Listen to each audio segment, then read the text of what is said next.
সিংহ পুরুষ পাবনার কৃতি সন্তান মাওলানা মতিউর রহমান নিজামীকে অন্যায়ভাবে ফাঁসিতে ঝুলিয়ে হত্যা করেছে। হত্যা করেছে আলী আহসান মোহাম্মদ মুজাহিদকে, হত্যা করেছে শহীদ কামারুজ্জামানকে, হত্যা করেছে শহীদ মীর কাসেম আলীকে, হত্যা করেছে শহীদ আব্দুল কাদের মোল্লা সহ হাজার হাজার ছাত্র জনতাকে। এখন আমাদের সামনে বক্তব্য পেশ করবেন জনাব মাওলানা রফিকুল ইসলাম খান।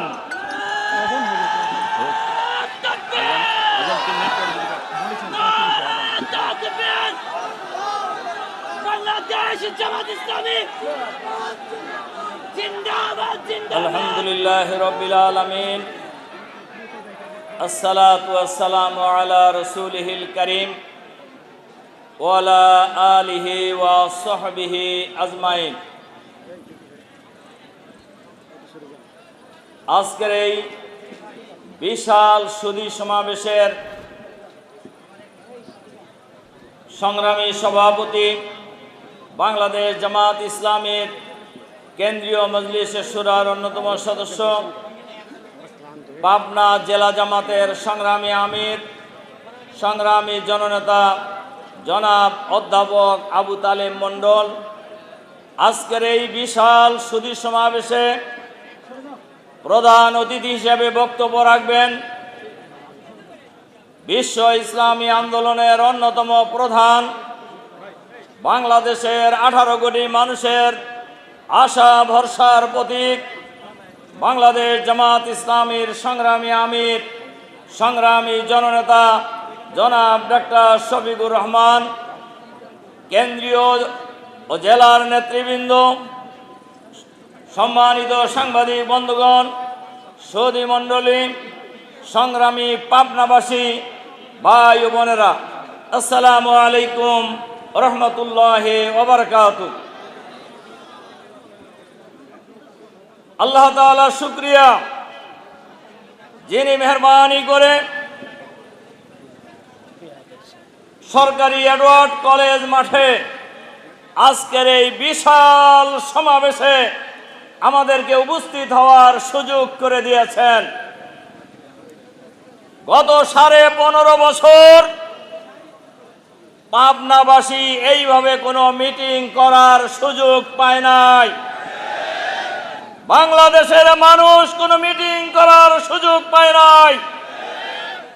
যারা এই সরকারের বিরুদ্ধে কথা বলেছে তাদেরই টুটি চেপে ধরা হয়েছে। গত পতিত পরাজিত স্বৈরাচারী ফ্যাসিবাদী সরকার 2009 সালের 10ই জানুয়ারি রাষ্ট্রীয় ক্ষমতায় অধিষ্ঠিত হওয়ার পর থেকে গত 2020 সালের 5ই আগস্ট পর্যন্ত বাংলাদেশের 18 কোটি মানুষ কার্যত ছিল বন্দী। কারোর কোনো কথা বলার কোনো অধিকার ছিল না, মত প্রকাশের কোনো অধিকার ছিল না। যারা এই ফ্যাসিবাদী সরকারের বিরুদ্ধে কথা বলেছে তাদেরকেই হয় খুন হতে হয়েছে, অথবা গুম হতে হয়েছে, অথবা ক্রস ফায়ারে নিহত হতে হয়েছে, অথবা কারাগারে বন্দী হতে হয়েছে। এই সরকারের বিরুদ্ধে কথা বলার কারণে, দেশের মানুষের পক্ষে কথা বলার কারণে আমাদের নেতা শহীদ আমিরে জামাত, এই বাংলাদেশের সিংহ পুরুষ পাবনার কৃতি সন্তান মাওলানা মতিউর রহমান নিজামীকে অন্যায়ভাবে ফাঁসিতে ঝুলিয়ে হত্যা করেছে। হত্যা করেছে আলী আহসান মোহাম্মদ মুজাহিদকে, হত্যা করেছে শহীদ কামারুজ্জামানকে, হত্যা করেছে শহীদ মীর কাসেম আলীকে, হত্যা করেছে শহীদ আব্দুল কাদের মোল্লা সহ হাজার হাজার ছাত্র জনতাকে। এই সরকারের বিরুদ্ধে আমরা কথা বলেছি সব সময়, কিন্তু কোন আন্দোলনে যৌক্তিক পরিণতি লাভ করতে পারে নাই। কিন্তু এবারে কোটা বিরোধী আন্দোলনের নামে, বৈষম্য বিরোধী ছাত্র আন্দোলনের ব্যানারে বাংলাদেশের ছাত্র সমাজ যেভাবে জেগে উঠেছিল এই ফ্যাসিবাদের বিরুদ্ধে, এই আন্দোলনে অতীতের ন্যায় এই সরকার তুচ্ছ তাচ্ছিল্য করে গুলি চালিয়ে, নির্যাতন চালিয়ে ছাত্রদের এই আন্দোলন বন্ধ করার ষড়যন্ত্র করেছিল। এবং তারা বলেছিলেন, আপনাদের মনে আছে, তারা বলেছিলেন এই বৈষম্য বিরোধী ছাত্র আন্দোলন যারাই করছেন এরা হলো জামাত শিবিরের লোক, এদের এই আন্দোলন বন্ধ করতে ছাত্রলীগই যথেষ্ট। কি বলেন, বলছিল না? কি বলেন, বলছিল কি না? এই আন্দোলন যারা করেছিলেন সবাই কি জামাত শিবিরের লোক? অথচ ওনারা বললেন জামাত শিবির এই আন্দোলন করতেছে, চাকরি পাইলে কি রাজাকারের নাতি বুদ্ধিরা চাকরি পাবে? হাসিনা বলছিলেন না এই কথা? এর জবাব ছাত্ররা দেয় নাই? কি দিছিল মনে আছে আপনাদের? কি দিছিল? আমি কে রাজাকার, তুমি কে রাজাকার, বলছে কে স্বৈরাচার। সংগ্রামী ভাই এবং বন্ধুগণ, এই বৈষম্য বিরোধী ছাত্র আন্দোলন দমন করার জন্যই গত 16 জুলাই রংপুরের রোকেয়া বিশ্ববিদ্যালয়ের বৈষম্য বিরোধী ছাত্র আন্দোলনের প্রধান সমন্বয়ক, ইংরেজি বিভাগের শেষ বর্ষের ছাত্র আবু সাইদকে পুলিশ গুলি করে নির্বিচারে হত্যা করে। এই হত্যাকাণ্ড আন্দোলনকে ভিন্ন দাম আন্দোলনের মোড় ঘুরিয়ে দেয়। এরপরে এই বৈষম্য বিরোধী ছাত্র আন্দোলনের ব্যানারে বাংলাদেশের রাজনীতিবিদ, কৃষক, শ্রমিক, মেহনতি জনতা, রিক্সাওয়ালা, ভ্যানওয়ালা, মায়েরা, বাপেরা, ছাত্ররা, ছাত্রীরা, বাংলার আবাল, বৃদ্ধ, বনিতা রাজপথে নেমে আসে, ঐক্যবদ্ধ প্রতিরোধ করে তোলে। জনতার শহীদের মিছিল লম্বা হতে থাকে, জনতার মিছিল আরো লম্বা থেকে লম্বা হতে থাকে। এরই এক পর্যায়ে ছিল গণভবন ঘেরাওয়ের কর্মসূচি, এবং সেই কর্মসূচি বৈষম্য বিরোধী ছাত্র আন্দোলনের এই কর্মসূচি ভণ্ডুল করে দেওয়ার জন্যই তারা ইন্টারনেট বন্ধ করে দিয়েছিল, কারফিউ জারি করা হয়েছিল, সেনাবাহিনী মোতায়েন করা হয়েছিল।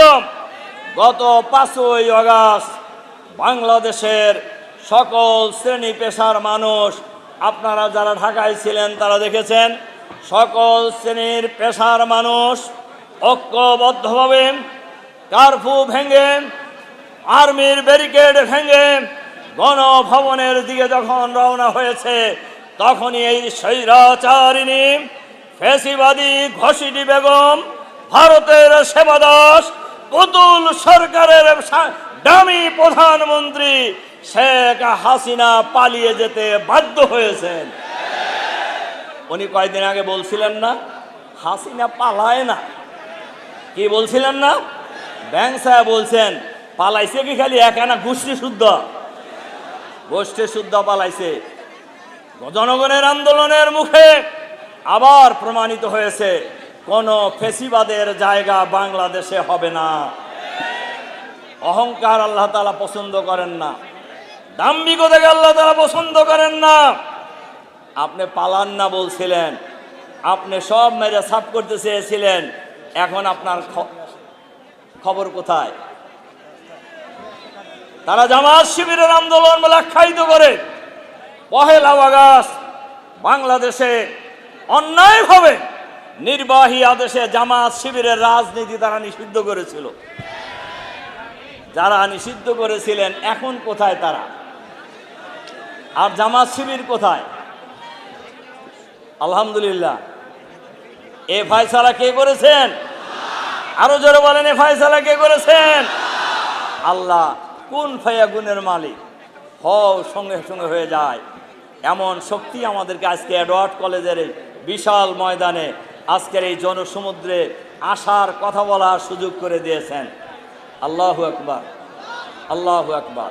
সম্মানিত সুধী মণ্ডলী ভাই এবং বন্ধুগণ,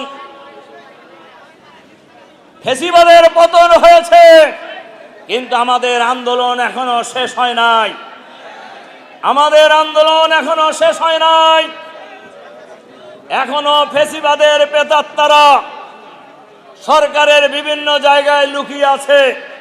আমরা অন্তর্বর্তীকালীন সরকারের কাছে আহ্বান জানাবো, অবিলম্বে এই ফেসিবাদের দোসর যারা, এদেরকে গ্রেপ্তার করে বিচারের আওতায় আনতে হবে।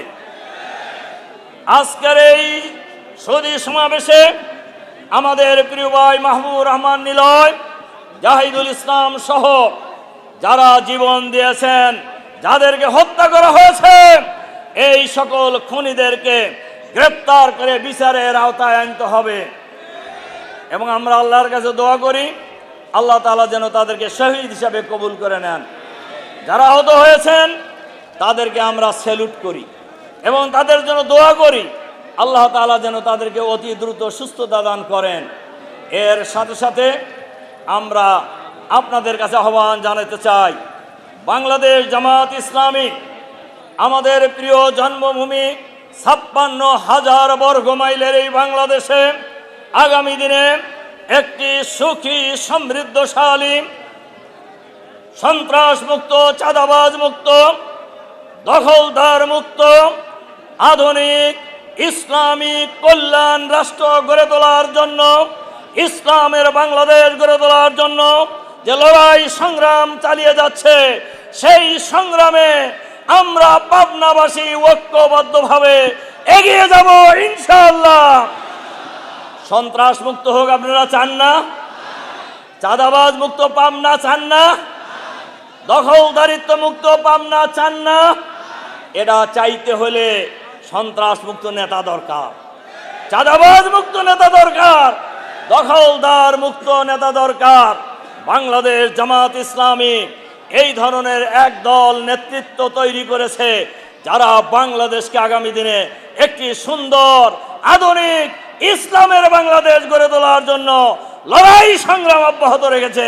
সুতরাং যে জমিনে নিলয়ের রক্ত ঝরেছে, যে জমিনে জাহিদের রক্ত ঝরেছে, যেই জমিন মাওলানা মতিউর রহমান নিজামী শুয়ে আছে, যে জমিনে মাওলানা আব্দুস সোবহান শুয়ে আছে, সেই জমিন হবে আগামী দিনে ইসলামের জমিন ইনশাআল্লাহ। সেই প্রত্যয় ব্যক্ত করে আপনাদের প্রতি আবারও আন্তরিক সালাম এবং মোবারকবাদ জানিয়ে পাবনাবাসীকে আবারও আমার পক্ষ থেকে রক্তিম শুভেচ্ছা জানিয়ে আমার বক্তব্য এখানে শেষ করছি। আল্লাহ হাফেজ। আসসালামু আলাইকুম রহমতুল্লাহ।